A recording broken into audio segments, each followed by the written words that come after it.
All right, here is how we do a problem like number 5 on the homework from week 12.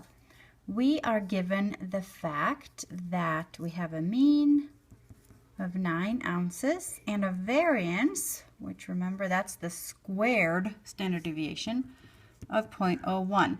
Let's just take care of that right away. We're going to need the actual standard deviation only, so we're going to take the square root of that, which turns out to be 0.1. Okay, so let's always draw a little normal curve. It really helps. So we know that the mean is always here in the middle, and it's 9. And we're interested in the probability of getting a box containing less than 8.9. So that must be on the left here, because the bottom here is basically a number line.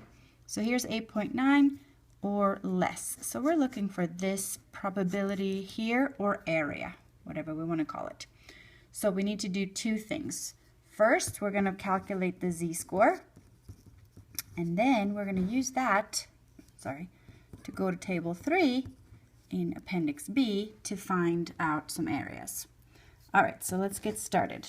First, z-score, here's the formula, x minus mu over standard deviation. X is the cutoff value that we're talking about, so that's going to be our 8.9. We know that the mean is 9. And the standard deviation is 0.1. And so we get negative 0.1 over 0.1, which is negative 1. All right, so we can redraw our little standard normal curve now as z-scores, where 0 is in the middle, and we're at negative 1. And are we interested in the area between the 0 and our z? No, we're interested in this remaining part. Now the area between 0 and the z, that's what we get from the table.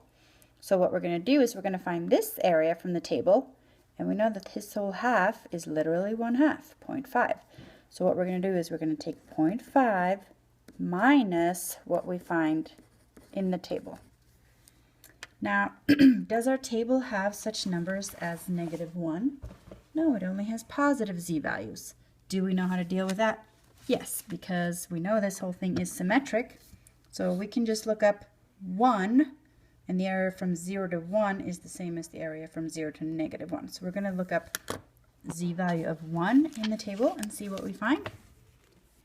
The way that we use the table, of course, is to look for the z value beginning over here in the left-hand margin. So here's our 1.0. And then we have to look up top. What's our second decimal? Well, it's nothing. It's just 0. So it's just this number right here. 0.3413. So we're getting 0.5 minus 0.3413. And that's going to be our area. That's going to be our answer. Let's see if my head can do this fancy math. Yes. There it is. That's the answer.